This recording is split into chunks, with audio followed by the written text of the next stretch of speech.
अगोदरच्या व्हिडिओमध्ये आपण चर्चा केली की राज्यामध्ये जर समजा आपल्याला एमबीबीएस, बीडीएस, बीएमएस, बीएचएमएस करणं असेल आणि एक सेमी गव्हर्नमेंट किंवा गव्हर्नमेंट कॉलेजमधून आपली डिग्री कंप्लीट करणं असेल तर आपल्याला ऑल इंडिया रँक नुसार कॅटेगरी मधून किती रँकवर जे आहे ते अलॉटमेंट होऊ शकतं.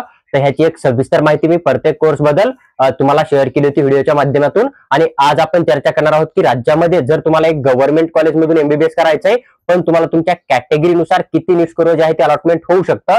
तर पहा, सर्वात अगोदर मी जो नीट स्कोर तुमच्याबरोबर शेअर करत आहे ना, तर तो लास्ट इयरचा जो काय आपला एसएमएल लिस्ट होता ना, तर त्यामध्ये किती रँक पर्यंत मुलांना अलॉटमेंट झालं होतं आणि त्या ऑल इंडिया रँकच्या नुसार मी हा एक्सपेक्टेड नीट स्कोर जो आहे तो 2025 चा कॅल्क्युलेट करून तुमच्याबरोबर शेअर करत आहे.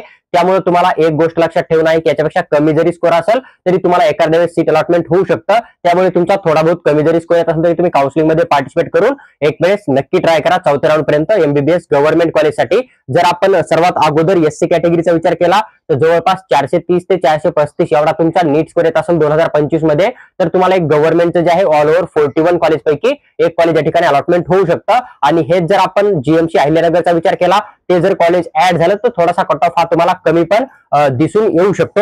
त्यानंतर जर आपण पुढच्या कॅटेगरीचा विचार केला एसटी कॅटेगरीसाठी तर जवळपास 430 ते 435 पर्यंत जर तुमचा 2025 मध्ये नीट स्कोर येत असेल तर तुम्हाला या ठिकाणी सीट अलॉटमेंट होण्याचा चान्स लागू शकतो. त्यानंतर जर आपण समजा व्हीजे कॅटेगरीचा विचार केला तर व्हीजे मधून एक 470 ते 475 पर्यंत तुम्हाला नीट स्कोर नुसार अलॉटमेंट होऊ शकतं. त्याच्यानंतर जर समजा आपण या ठिकाणी एनटीबी कॅटेगरीचा विचार केला तर जवळपास 465 पर्यंत तुम्हाला या ठिकाणी जे आहे ते कॉलेज अलॉटमेंट होऊ शकतं नीट स्कोर नुसार 2025 ला गव्हर्नमेंट मेडिकल कॉलेज. पण हा जो कट ऑफ आहे तो स्टेट कोट्याचा कट ऑफ आहे, याचा तुम्ही थोडा विचार करू शकता. त्यानंतर जर समजा आपण NT2 कॅटेगरीचा विचार केला तर 490 ते 485 पर्यंत तुमचा नीट स्कोर येत असेल 2025 च्या एक्झाम मध्ये तर तुम्हाला या ठिकाणी कॉलेज अलॉटमेंट होऊ शकतं. त्याच्यानंतर NT3 कॅटेगरीचा विचार केला तर 500 ते 505 पर्यंत तुम्हाला गव्हर्नमेंट कॉलेज मिळण्याचा चान्स लागू शकतो. आणि हा एक्सपेक्टेड कट ऑफ आहे, थोडा बहुत 4 ते 5 मार्कांना व्हॅरी पण करू शकतो. त्यानंतर जर आपण ओबीसी कॅटेगरीचा विचार केला तर सेम तुम्ही 505 ते 507 पर्यंत जो आहे तो एक्सपेक्टेड जो आहे तो कट ऑफ घेऊन चालू शकतात 2025 साठी.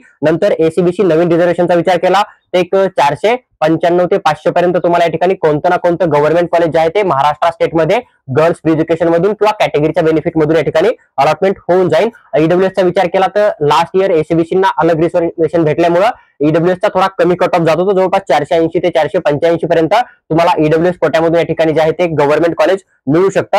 हा जर आपण ओपन कॅटेगरीचा विचार केला तर ओपन कॅटेगरीमध्ये थोडासा कट ऑफ तुम्हाला हाय बघायला दिसू शकतो. समजा एक 508 ते 510 पर्यंत तुम्हाला एक government MBBS college general category मधून जे आहे ते 85% स्टेट काउन्सिलिंग मधून अलॉटमेंट होऊ शकतं.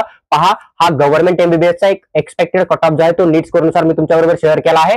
तुम्हाला जर व्हिडिओ आवडला असेल तर लाईक करा आणि चॅनलला सबस्क्राईब करून आमच्यासोबत जोडून राहा. त्याचबरोबर तुम्हाला महाराष्ट्र स्टेटची स्टेट काउन्सिलिंग स्टेट कोट्याची कोणत्याही कोर्ससाठी किंवा मग ऑल इंडिया कोट्याची काउन्सिलिंग करून किंवा ओपन कोट्याची काउन्सिलिंग करून बाहेर राज्यामध्ये जाऊन ऍडमिशन करायचं असेल एमबीबीएस पासून बीएससी नर्सिंग पर्यंत तर तुम्ही आमची पेड काउन्सिलिंग पण जॉईन करू शकता. तर आमच्या पेड काउन्सिलिंगसाठी तुम्ही आम्हाला व्हॉट्सअपवर मेसेज टाका, आम्ही तुम्हाला तिथं पेड काउन्सिलिंग बद्दल सविस्तर इन्फॉर्मेशन शेअर करू आणि तुमची जेवढी काय प्रोसेस असेल स्टेट काउन्सिलिंगची आणि ऑल इंडिया कोट्याची ना ती वैयक्तिक आम्ही पूर्ण करू. त्याचबरोबर आम्ही तुम्हाला fees, cut off, document, seat आणि कॉलेज कसं असेल, कॉलेजचं हॉस्पिटल कसं असेल, कॅम्पस कसा असेल याबद्दल सविस्तर गाईड नक्की करू.